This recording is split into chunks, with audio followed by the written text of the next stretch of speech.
through mail.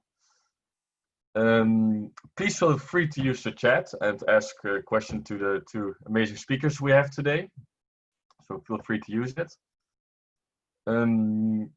A quick form will be sent afterwards. So we were really curious to hear about your feedback, how we can improve. And of course, you'll enjoy the session, so we want to know how much you enjoyed the session.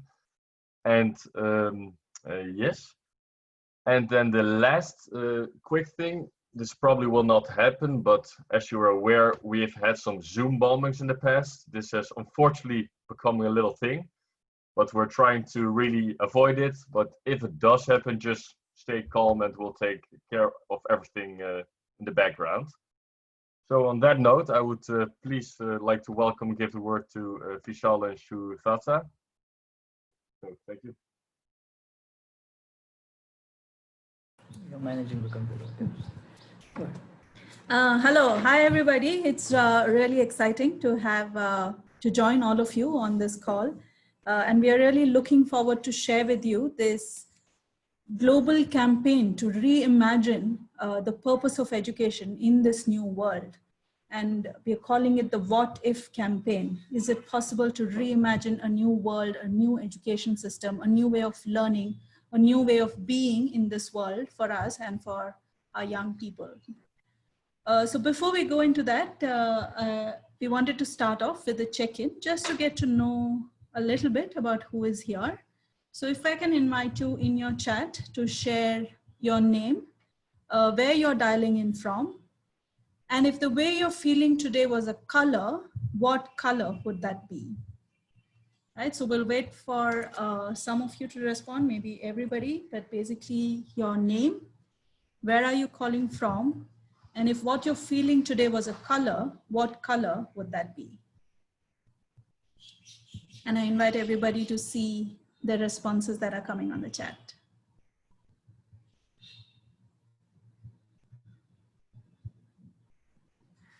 Lots of bright colors.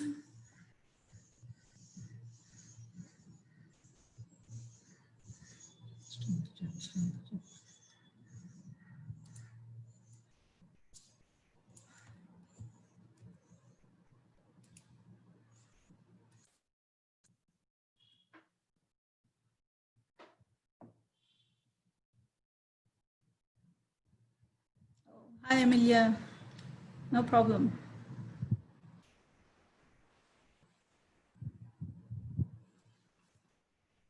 Greens, blues. There's one black. Hi, Chitrali.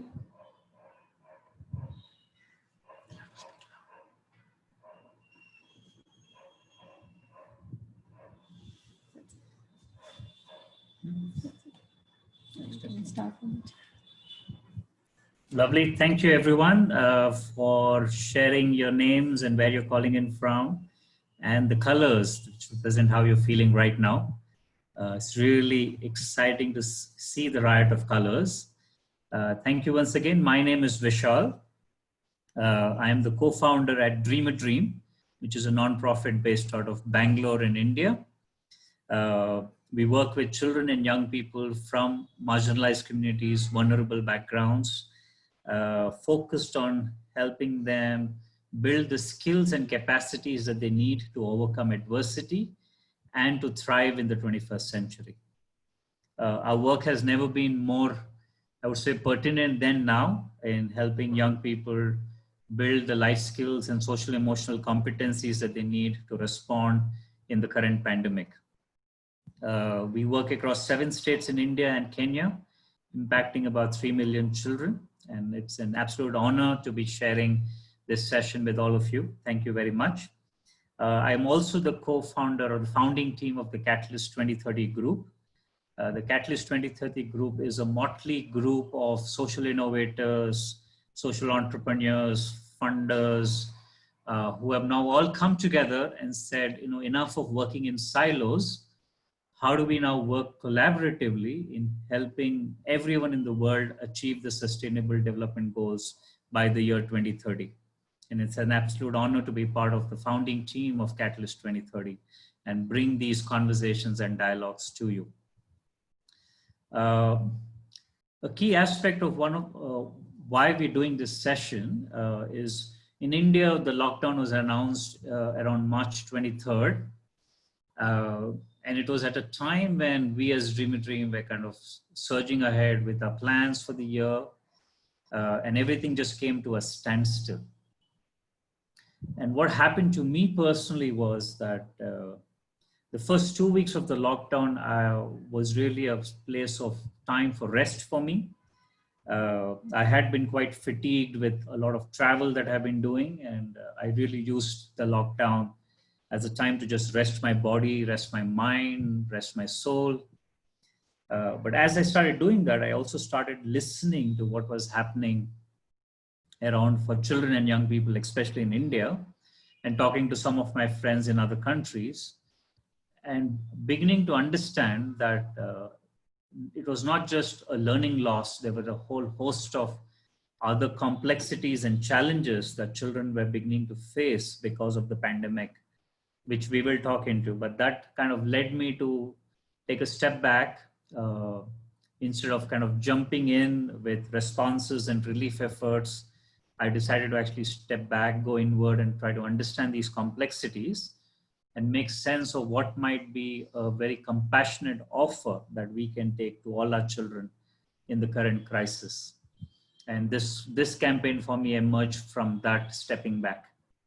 Thank you. And I'm going to invite my colleague Sucheta now to share her own story. Thank you. Thank you, Vishal.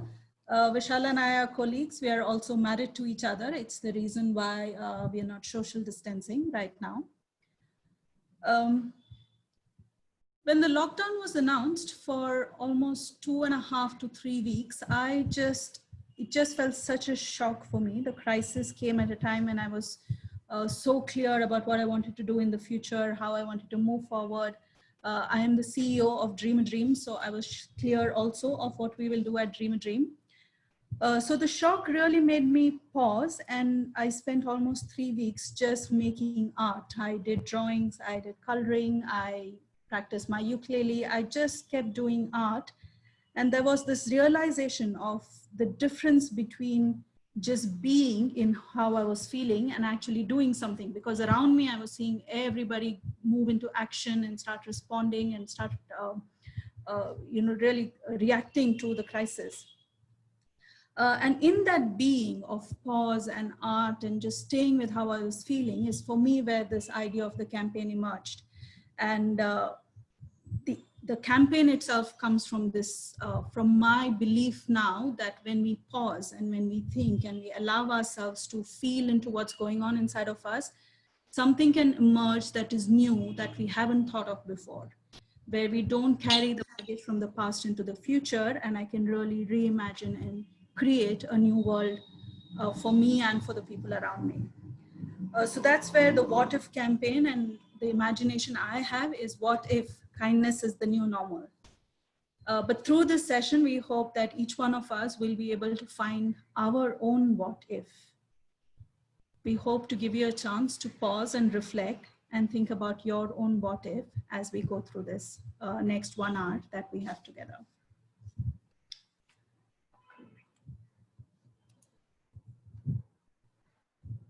Coloring.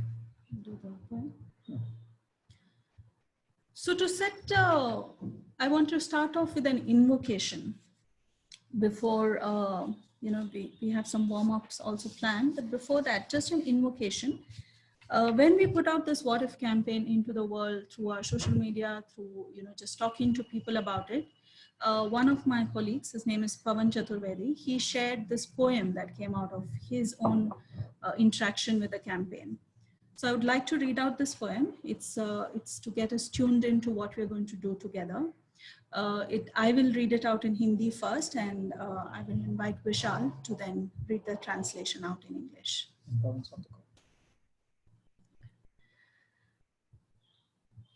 शब्दों का जंजाल भीतर मेरे मन के पल पल भुजाल उठा रहा, आईना भी नजर झुका के झूठी मुस्कुराहट दिखा रहा, भीतर दबे हुए प्रश्न के जवाब मुझसे मांग रहा, और दिल इस बार भी झूठी तसल्ली दिला रहा। परेशान हूँ, हाँ हूँ मैं परेशान, ये देख सोच कर क्यों दोहरी नियत वाला इंसान क्यों झूठ बोलती है ये जुबान।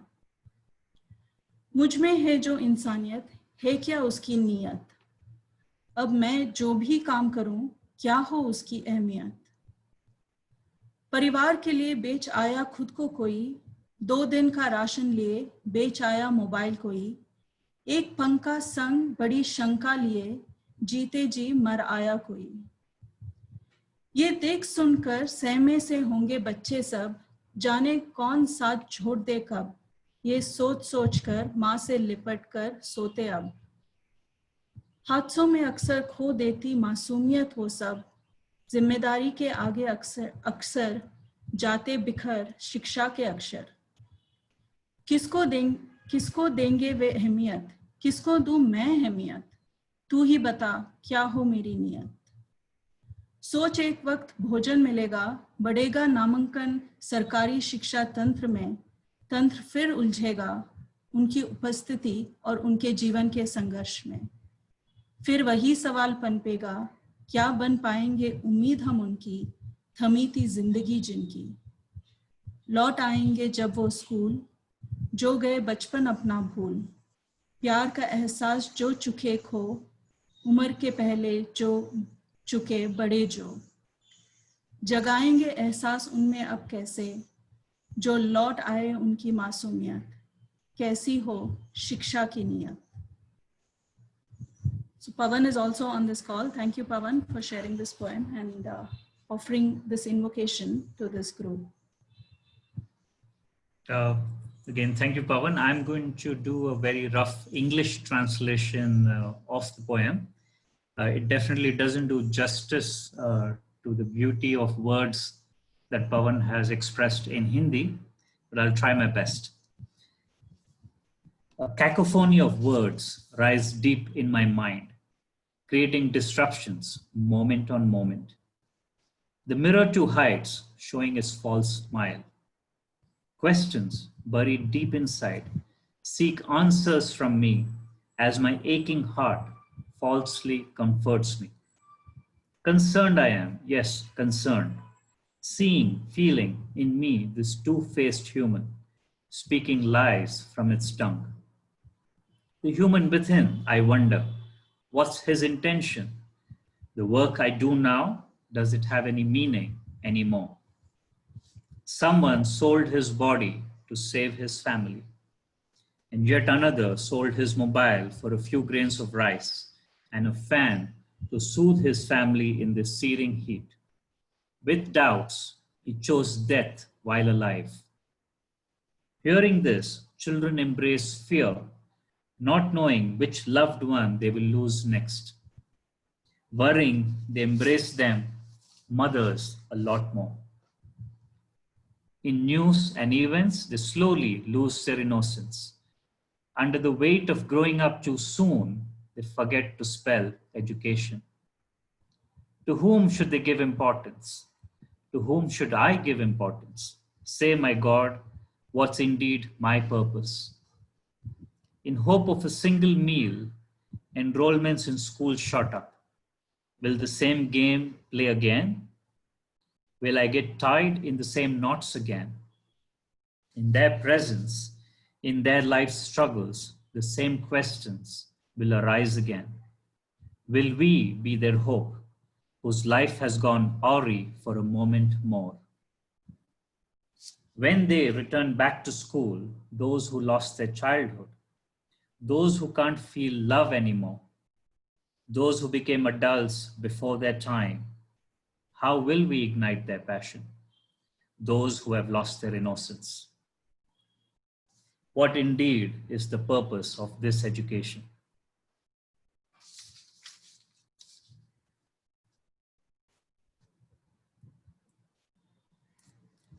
Thank you. Thank you, Vishal. The campaign is really rooted in this idea of the pause. And for us, when this crisis hit, there's the sense that we all moved into action. It was just so it was important and pertinent that we all respond, we help, we reach out, we support our young people, we support our families, we support people around us. But now there's a time for us to just take a pause. So we would like to invite you. I'm going to share a link. I'm going to share a link on the chat. If you can just copy paste this link on your browser, or if you can just click on it, it will work on your phone or on your laptop. It's a coloring page. The invitation is to take 5 minutes to just choose colors of the different flowers on this page. But most importantly, for all of us to pause together. So as you start choosing your colors and drawing, just pay attention to your breath. And just pay attention to the feel that is getting created with all of us here together, coloring the same picture.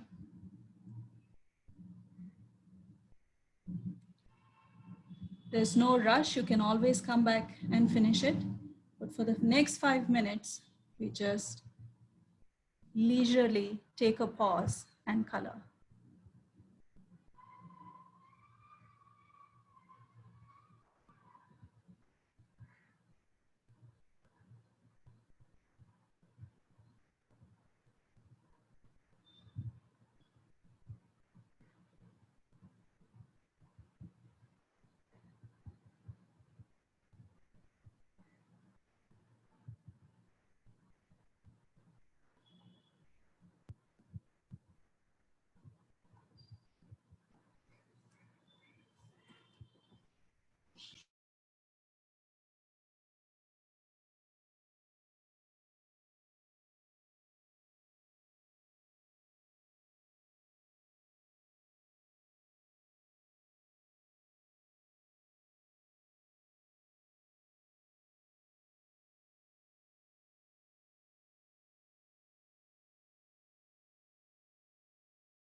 Feel yourself slow down. There's no rush. Just choose your colors and fill the page.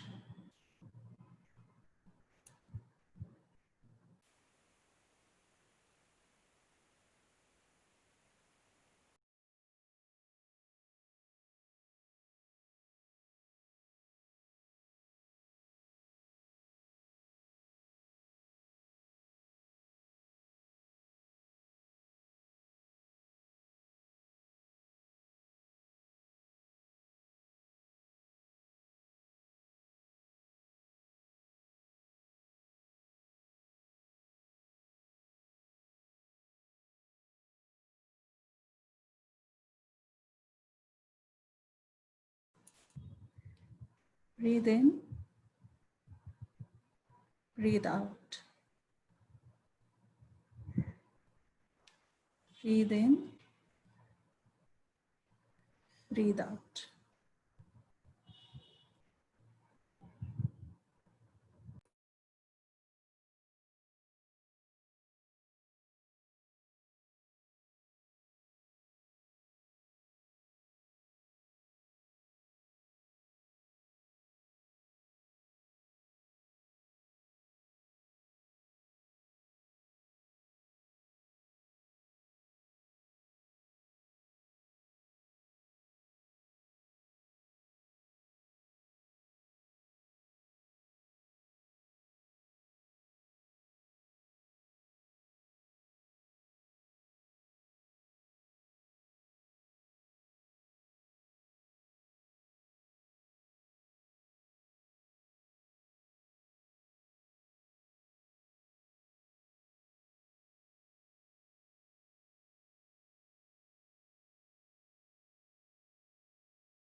About 15 seconds more.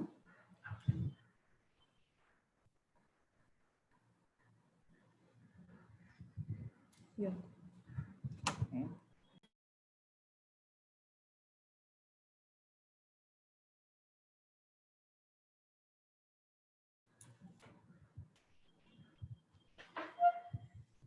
Okay, thank you, Sujata. I did my bit of own coloring. I don't know if you can see it on my phone. Okay, it doesn't show very well.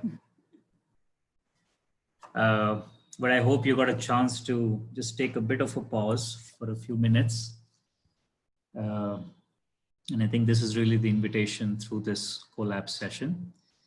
I'm going to talk into a bit of what we saw as the complexity of the challenges that emerged because of this crisis that all of us as a global community have faced in the last couple of months, but especially our children and young people. I think a lot of what I'm going to share is true for many global communities, definitely in the global south, but I can see as I listen to more of my friends and colleagues, even from countries in the global north, some of these challenges are very true. One primary challenge that all of us recognize and know of is the learning loss. That with the sudden shutdown of schools, children didn't have access to learning anymore. However, we saw a whole host of other complexities and challenges that children got exposed to, which have really impacted their ability to access learning and also their ability to engage in learning during the lockdown and their ability to reintegrate back into learning systems when schools reopen.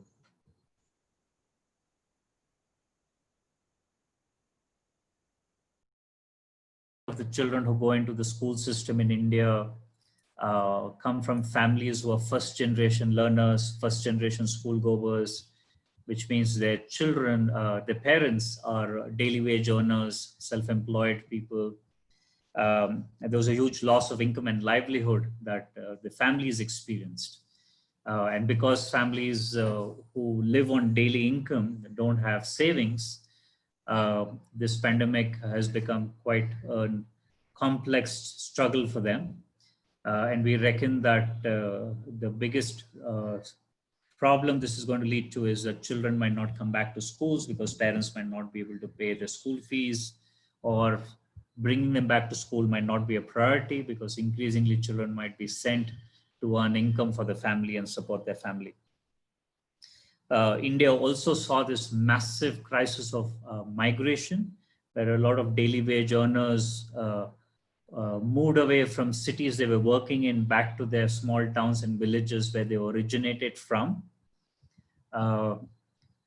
This crisis has led to a very complex issue for the government of hunger and livelihood and transportation, of the complex spreading of the virus now to rural India.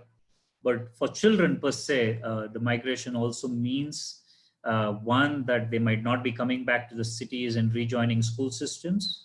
There are some studies that predict that 50% of the kids might not be coming back into government school systems because their families have migrated back to their villages. But also through the migration, the trauma that children have suffered, having to walk with their families for hundreds and thousands of kilometers without food and support, being treated as second-class citizens in their own country.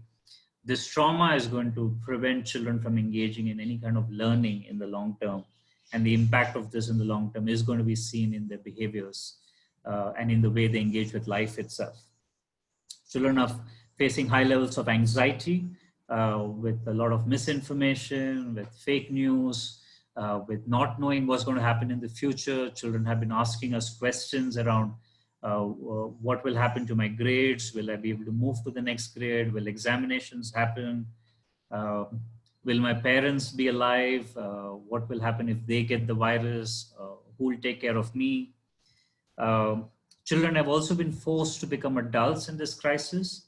The crisis has also led to a lot of hopelessness and helplessness among parents, and many young adults have been forced to become adults in their families, taking decisions for the family, organizing food and rations for the family, and taking care of younger siblings. This is going to have impact on their ability to come back into school systems and learning. There is going to be disproportionate impact on girls, and increased studies and surveys done across the country are showing that girls' education might be deprioritized. Increasingly more girls might either stay at home to take care of household and younger siblings, or be sent out to work. There's of course the worry of violence and abuse in now homes, and really small homes and neighborhoods. There have been instances of heightened violence and abuse for all children. In fact, a helpline that the government set up in the first 2 weeks of this crisis had over 92,000 SOS calls from women and children, and about 30% of them were said to be calls around violence and abuse at home and in the community. I think a combination of all these connected factors, which are adding to the complexity of children's experience of this current crisis and pandemic, we believe is going to result in long-term trauma, resulting in stunting of failure to thrive. We've always known that in the early years of growing up, 0 to 10 years, if children experience any kind of trauma or emotional neglect, it leads to sustained and long-term trauma, resulting in failure to thrive. And when children in this trauma come back into the education system, and if the education system's response is going to be around helping children just catch up to learning and syllabus, and not necessarily helping them heal from this trauma, it is going to have long-term impact on children's mental health, emotional health, in their ability to make positive life choices and decisions. And this has become a big worry for us, that I think children across the world are experiencing trauma right now because of this pandemic, and the school systems are not geared up or prepared to respond to this trauma. And I'm going to hand it over to Sucheta to talk. Actually, maybe what we'll do is take a moment to process what you've heard. And would be great if we can hear a few voices from other parts of the world about what kind of challenges you have seen children and young people experience in your context. And it could be your country, your district, your town, your region. Maybe there is a reaction button at the bottom of your Zoom. And if you choose the clap, then we will know who's doing it, or just unmute yourself and start sharing. Just a few voices about what you have seen as the challenges experienced by children and young people in your context would be great to hear. Please unmute yourself when you speak and put yourself back on mute once. I know I have friends here from Singapore and Turkey and England and US, so would love to hear some of those voices.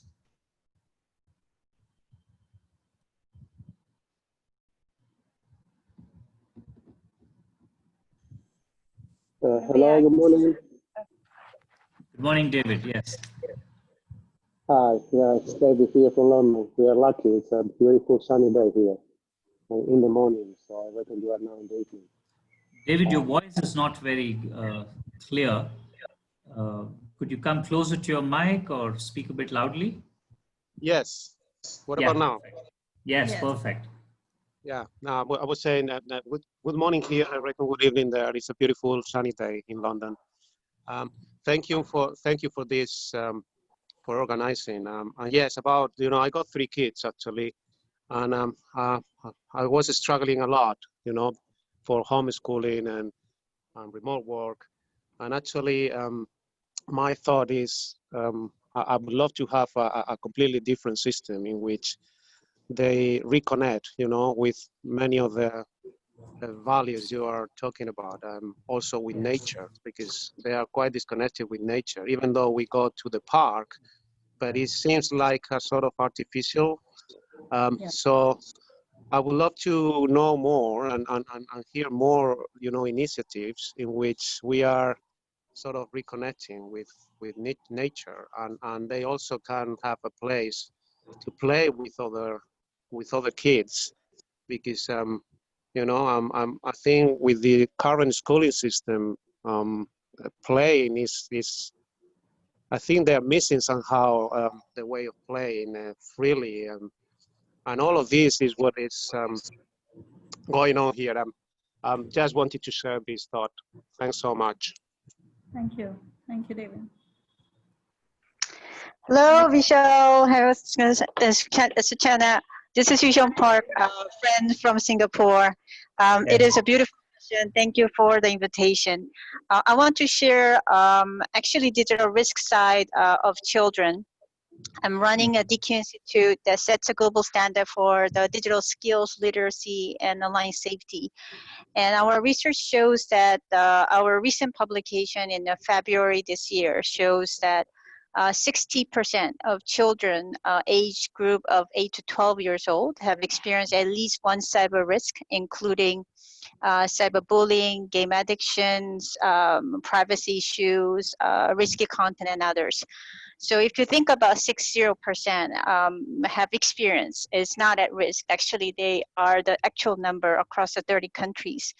You can imagine when the COVID-19 happens, when children are at the social distancing and school lockdown.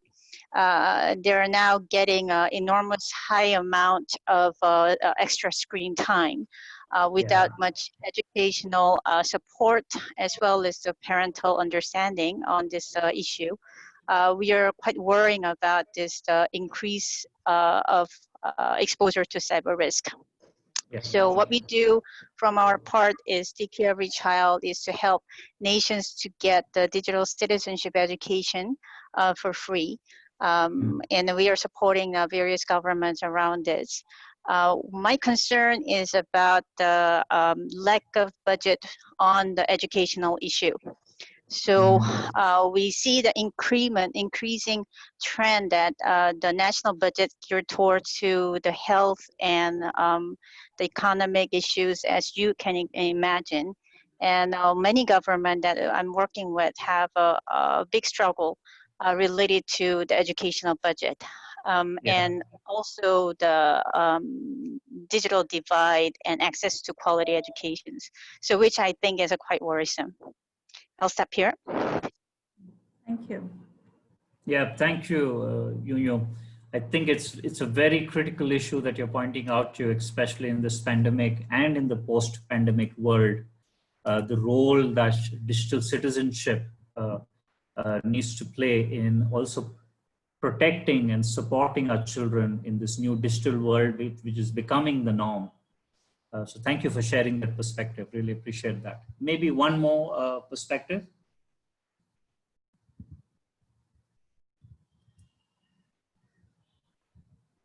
Emer, do you want to share? You've shared something on chat. It will be great to hear your voice. Sure. Lovely to see you and be here. Yeah, so speaking from Amsterdam and the Netherlands, I think we live in some kind of relative heaven in comparison to what I've seen in many countries and what you just described. Because certainly for the majority, yeah, it's been also this time of being able to spend so much more time with your children and enjoy each other's company. So many people have been saying that. And hopefully going forward, the benefit of the time to reflect that the slowing down has forced us to do. There's been an increased awareness of environmental issues and increased intention to live a greener lifestyle going forward. Teachers have learned to be digital with children and do more interactive activities. So there's actually been a lot of good things coming out of this as well. Thank you. Thank you, Amaya, for sharing that perspective. It's important to understand how these things balance out also. So thank you for this alternate perspective. Thank you. What I would like to talk into next is also, while we're seeing that these are the challenges that young people are facing in life itself, and in the way that the ecosystem and the government and we as society are responding to children. The other thing that really this pandemic has brought up is the systemic inequities and challenges that are specific to the education systems, especially in a country like India. Some of the things that have come up as we're talking to young people, as we're looking at what's happening around us. First is that, did we really prepare children to respond to a crisis like this? We always, the often repeated assumption about education is that we are building the skills for the future, that there's some future, either work environment or, this society itself that they're entering into, which is a few years away from now. But what this pandemic has clearly shown us is that the future is here, that the skills that the children need to be able to respond to this kind of unpredictability, this kind of crisis and unprecedented times is here. And we have to ask ourselves, did we do enough to prepare them for this? Or are we still talking about a future that is many years away, which is not the reality anymore? The second issue I think that has really come up is, surprisingly, we actually are having conversations about whether economic growth is more important than prioritizing our well-being. We are seeing that nations across the world who have prioritized well-being have responded to this crisis so much better. They've been able to contain the spread of the virus so much better. But the minute we ask ourselves that, we cannot sacrifice human life for economic growth, we've seen mistakes happen, challenges happen, and the problem just getting more bigger. So it really bears to question, what is the purpose of education? Are we going to continue to say that education is for children to find a job? Is the education to build citizens who can contribute to the GDP of the country? Or is education now going to prioritize the well-being of children, and consequently nations are going to prioritize the well-being of people and society before we talk about GDP and economic growth? The third and the most startling inequity that has come up is just access. How we just moved to the online world, and we didn't necessarily ask ourselves, what is the most important question that education must answer at this time? We were speaking to this 8th grader who, belongs to a family of 4. She shares one smartphone amongst everybody. And she had to take that smartphone, negotiate with her family to buy an internet pack versus buy groceries for home. And she was 5 minutes late to class and she wasn't allowed to enter. It just, it's so stark that we took all the systemic biases that we had in our offline mode and we simply moved it online without asking what is the reality of this young person who we are now expecting to learn online. What is their home environments? What is their ability not only to access internet, but to access learning in the situations and the environments that they are in. So again, that's the question, that are we going to use this pause to address some of these systemic inequities? Are we going to use this pause to address some of these core outdated value systems on which our education system is built? An education system that was built for economic growth, that was built for competition, is not true in this world anymore. The pandemic has shown us that we are so interconnected. A decision I make here in India impacts somebody in the other part of the world, in the US, in the Netherlands. How will our education system respond to this? How will we answer the question of equity, of access, of dignity while we respond to this crisis? Or are we just going to simply move our offline broken systems online and say that is the new world?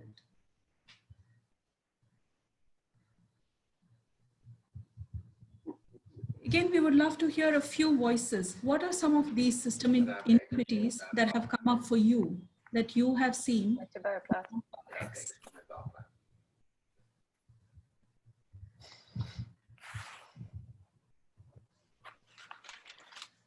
Anybody, any kind of these systemic challenges in education specifically that you have seen? I am Satyashri. and I work with CRY. I hope I'm audible. Yeah. Yes. Yes. Yeah. So I think one big thing is that in the entire planning and education, somehow we are not dividing children up, number one, into the different cohorts that they belong to, right? Like there is early childhood education. There is barely any talking about it. Then there are pre-teens and then children who are adolescent. And so the requirement is not uniform. I think one fundamental inherent inequity lies there, that we're considering children to be uniform. They're not. Like struggle with science and maths and English and failing in those subjects I'm talking about children in rural area, marginalized children, begin at 8th standard, 9th standard. Once they fail there, they go into the labor market, they get, married as children, and then beyond 10. So I think some fleshing out is required with different age cohort, and inequities are lying embedded there when we just say education. I this is my request to to everyone, or even us at CRY. We are struggling to break this up and look at it from different lens of that age group of children, because it's a wide range. I think I'll stop here. Yeah, thank you so much. There is some stuff happening on the chat also. Sumitra, I know you're here. You've given some interesting perspective on chat. It'll be great to hear you. Hi, Vishal, Sucheta. Thank you so much. Yeah, I think what we're seeing exacerbated in online is that the very traditional way of putting the adult in charge of a child's life, and adult-led learning and teaching, is amplified even further online, because that chalk and talk that you did on the board and the drilling that is happening on offline is now coming online. So kids are fundamentally disengaged. They are bored, and worst of all, the well-being components around learning, which is way beyond what comes into your head. It's the social, the play, the joy, all that is gone out. So I think there's a real risk that this is even pushing more biases and more inequities by going on the online. So more adult-directed and adult-controlled environments, and lots of kids left behind, including, and that's one point. The second point is, I think kids with different abilities and different learning abilities are really struggling to follow what's available online. And then if you put the layer of low, tier 3 cities, lower income, forget it, It's just they're not engaged anymore. They're on the streets doing other things. Yeah, thank you, Sumi. I think you're absolutely right. I think it's actually showing up the fault lines that have existed even before the pandemic, and it's just making them more stark. And it is now that we need to really open it up. Would be great to hear from Pilvi. I know Pilvi is here. Pilvi works with the Finnish government, and Finland has been one of the countries that has responded well to this pandemic. It would be great to hear from Pilvi about what Finland is doing. Yeah, hello, Vishal and Sucheta. Sorry, I was not able to join most of this as we were running late in a meeting that I was in charge of and running, and others wouldn't stop, so I couldn't stop them. Nevertheless, I dare to just contribute. I mean, I think you've raised the subject that number one should be raised, and number two, I think it's very good it's raised by someone like you. And Vishal knows very much what I'm talking about. I've been very annoyed actually when I've seen a lot of response to COVID-19 analysis from the so-called Western world, thinking again that, well, we've seen what happens when actually most of the children live totally elsewhere.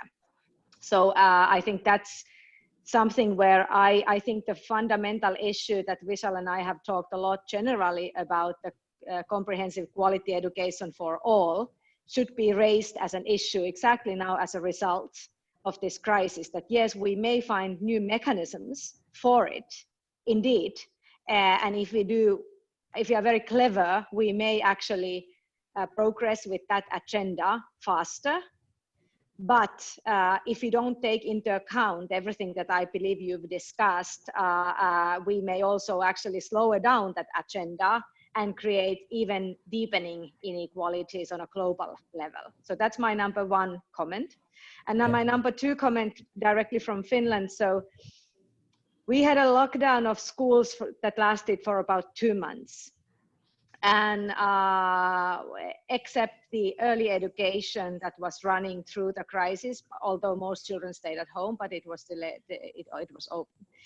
And the preliminary results we see are, of course, that those that already had difficulties had now more difficulties as a result. Although there are exceptions, like, for instance, children who had social difficulties and who were bullied, for instance, some of them actually do say that they had much better schooling now. So, of course, world is never black and white. Our agency that is in charge of the analysis and valuations of education, they are now doing a major research, and I think they are interviewing students, pupils, parents, teachers, and to come up by early autumn in I think somewhere August, September, with a detailed analysis that should give us much better picture. But we are already as a government preparing that the results will be that the most vulnerable children have suffered, so that we are trying to budget, for instance, extra care at the moment for the new school year for those groups of children. Altogether, I think we should be very nuanced in our approaches to recognize both the sort of positive elements for the difficult issues that we deal with, but also the shortcomings. And I think that's why I so valued this invitation, and I'm really happy to participate in whatever way. I don't want OECD sort of take over the debate about COVID pandemic education lessons. Thank you. Thank you. Thank you, Pilvi. Thank you for a very authentic response. And again, I think it's very important to look at countries like Finland or New Zealand or Singapore and how they're responding to this crisis and helping children reintegrate back into a learning system that is more geared for uncertainty and adaptiveness. So thank you for sharing your thoughts. Yeah, which really brings us to this last section that we want to go into, is this reimagination. Now I want to especially build on what Pilvi said, that when we were thinking of this campaign, it was important for us. Wait for the flight. We'll just wait a moment for the flight to pass, which is a rare sound now.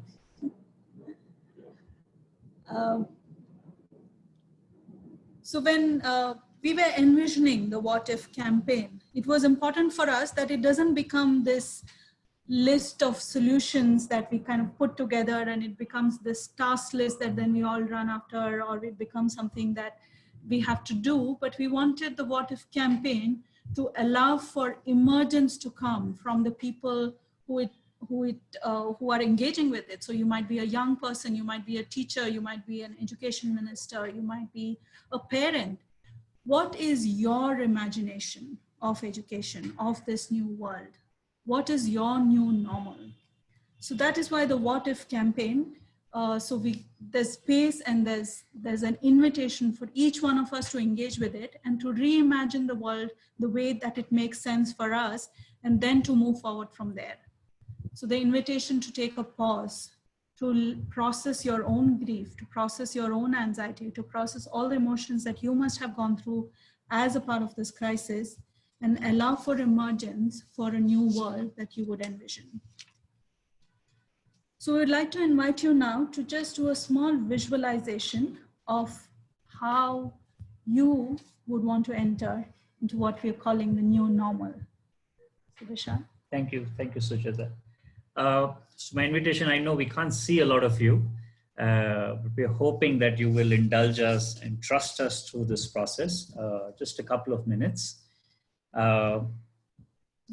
Just find a comfortable spot to sit in, where you can listen to my voice. Close your eyes if you're comfortable, or just dim your eyes, focusing on one point in your view.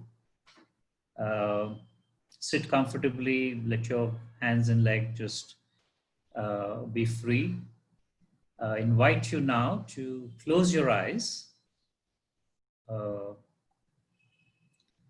and focus on your breathing for a moment.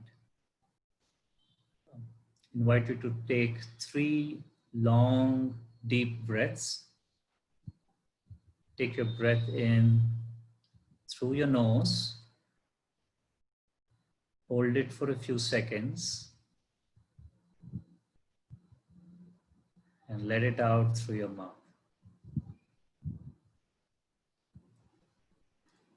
Another breath. Take it deep inside your body, to your lungs, to your stomach. Hold it for a few seconds and let it out. And just one more. Take a deep breath. Take it all the way in to your lungs, to your stomach. Let it flow through your body. And slowly let it out. I want you to imagine that you are at your most favorite spot in the world. It could be a place somewhere outside. It could be a space that you have for yourself in your home. It could be a space in your mind. It could be your most favorite, beautiful holiday destination,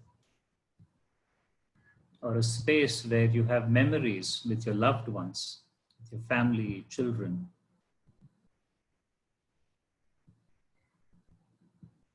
And as you get to that spot, find a place to sit and look around you.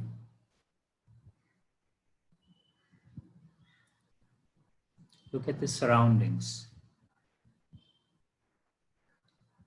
What are the colors that you see around you? What are the smells that fill up your senses? What are the voices or noises that fill up this space? Who's with you in this space?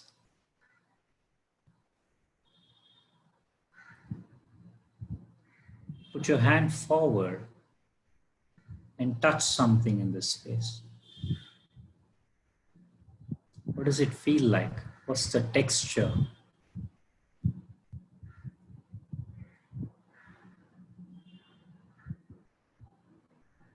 Let this space fill you up with joy.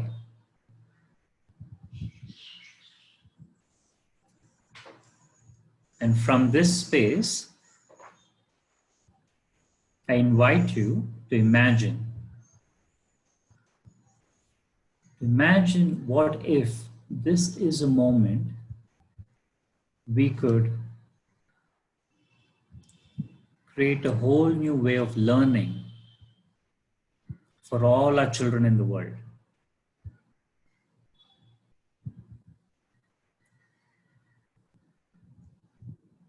What could be your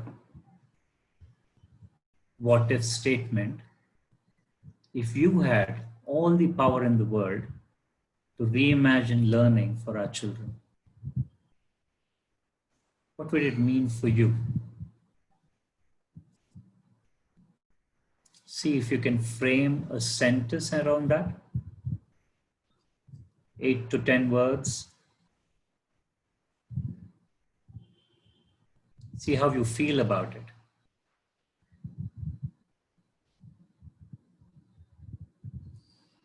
Hold it with you as a gift.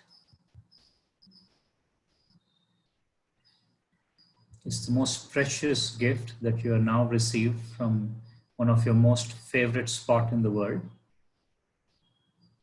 A sense of possibility for the world, for all our children. Keep the gift with you and find your way back to this Zoom room. Feel your feet, feel your hands, feel your breath. And when you feel ready, I invite you to open your eyes and look at this gift that you've received. Now, the next couple of minutes, as we bring this to a close, our invitation to you is put your what if statements, however rough or clear they might be, on the chat so all of us can see it, read it, feel nurtured by it. That here's an entire global community coming together with a whole new vision of what if statements for learning for all our children. So I invite you to start putting your what if statements. It doesn't have to be one statement, it can be many, but at least start with one and start putting them up on the chat.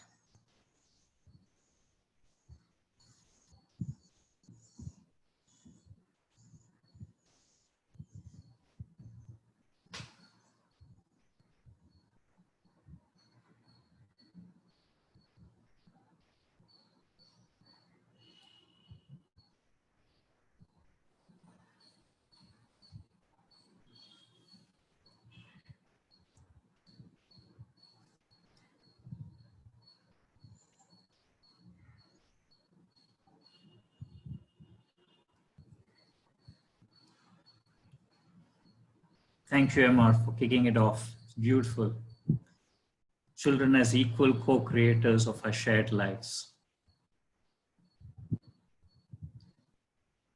Thank you, Abik. That's a beautiful sentence. What if we were kinder?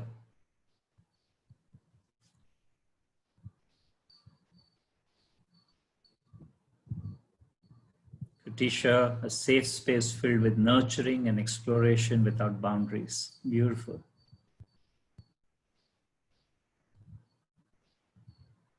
Yes, now they're rolling in. Beautiful.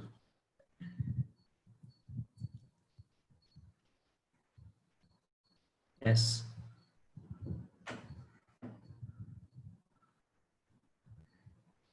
Thank you, Amelia. Yes, what if we could create systems that listen to our learners?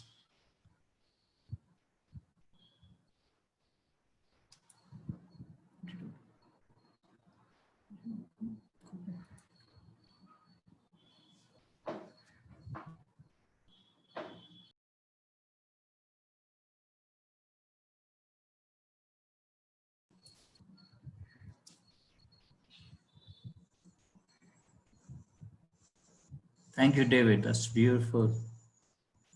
Thank you, Sumitra. Hi, Romana. Lovely to see you. Thank you, Karam.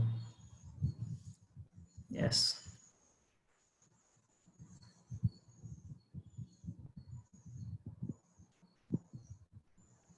We've run out of time, but I'm really excited to see all the what ifs coming in. Thank you, Ashraf.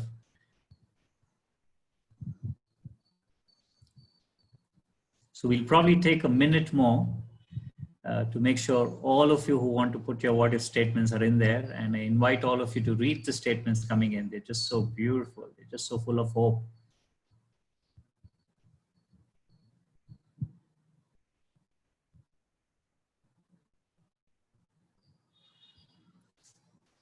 Lovely. Thank you again. Two things to bring this to a close. One is Catalyst 2030, the Catalyzing Change campaign that Catalyst 2030 is running. In the education track, we had a roundtable yesterday and we have this collab session today.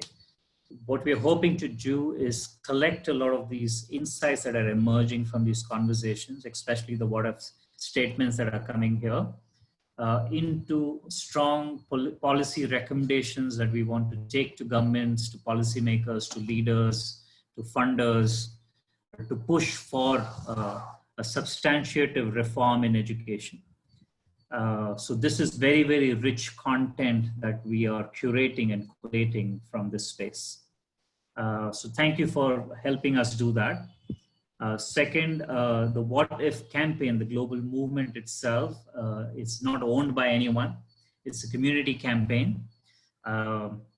there is a website that we're going to be launching hopefully in the next few days around the What If campaign. I've sent the link right here now, whatif-global.com.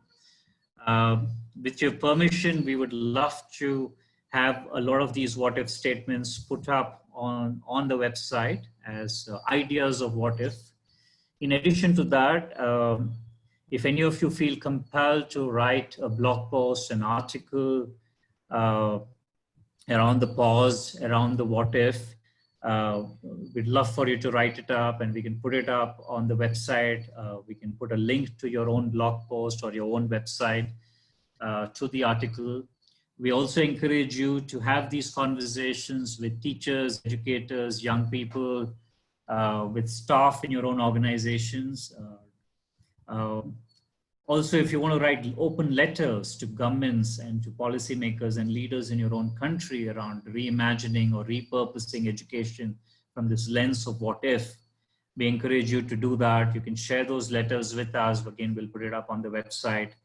But really what we hope this will happen is that a community movement will emerge pushing for substantiative transformation of education, education that cares for our children and helps our children thrive in this new world. So that's really the invitation. Thank you again for joining in. We've gone 4 minutes over. So I'm going to just invite Julius back to give us any closing instructions, if any. We're going to hang around here for a few more minutes. If you want to continue to share your what if, please do. We're going to save this chat. Or if you want to just chat with us for the next few minutes, happy to do that. But thank you again for joining us. It's a huge honor and pleasure to have you with us in this space. Thank you. Thank you, everyone. Over to Julius.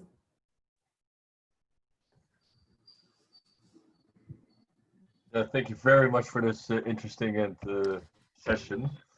Yeah, as you said, we appreciate very much that you did this session, and we'll basically just leave the floor open. I want to talk as less as possible so we can have the what ifs coming in and have some few more minutes for that. So thank you.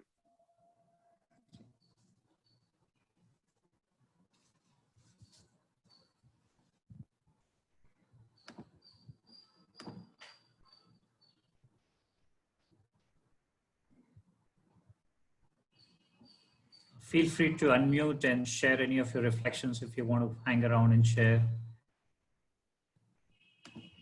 Yes, please, Madhuri, please go ahead and share any of your reflections. Hi, everyone. Hi, Vishal and Sucheta. You might hear my baby crying. Sorry, I'm just kind of cautioning you before I start. It's been, I felt reinforced with all that I've heard from people across countries. It felt we are a family facing similar challenges, and coming towards creating or pondering on solutions about what is a new normal. And as you rightly mentioned, this uncertainty or this pandemic, I think this should have given all the authorities or all the parents who are taking decisions, as consumers of education, to pause and think, what is meant by education? Is it anything at all beyond job and the security that the so-called economic system is trying to offer all of us? I really feel, I'm mentioning it again, reinforced, reassured that I have a tribe, and yes, happy to contribute back in whichever way where this global movement can take forward. And yeah, that's all. I'm feeling happy. There are a lot of emotions, but I love the way we paused many times. And wonderful poem by Pawan. Yes, I cannot have that fake smile in the mirror. So thank you so much. Thank you, Madhuri. Please connect back to us and let us know how we can I think maybe the website would help us, but then also you can probably individually, I think we can individually come back and contribute. Is that what I'm saying? Yeah. Sure. We've shared my email address. Please free to drop an email. Thanks. Yeah. Social media, anything. We are a tribe now, for sure, Madhuri. Thank you so much for joining us.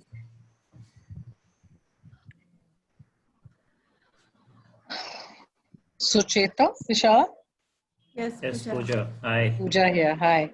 Close this in about 3-4 minutes because they have another conference starting off. But Puja, Yes. please, would love your reflections, and we can close with that. I think, there are a couple of things about this situation that I think have brought to us about education. So one is, of course, the sheer terror. I mean, in a sense, because we're working with underserved communities, the sheer terror of knowing that 4 months of no education, no school is likely to push children into migration, into labor, into marriage, into dropping out of school. So there is, on the one hand, for myself at this point, vis-a-vis education, there is a huge need to ensure that schools are defined as places of safety and protection and nurturance for especially underprivileged children. So that is, I think, something that is very, very sort of overpowering. The other really interesting thing that I've seen in all the conversations that we are having in CRY or outside about how to reimagine education, or what do you do now with children, whether they're the very young children or older children, is that I'm really quite actually happy to find that there is a re-recognition of the role of the household and the parent and the community.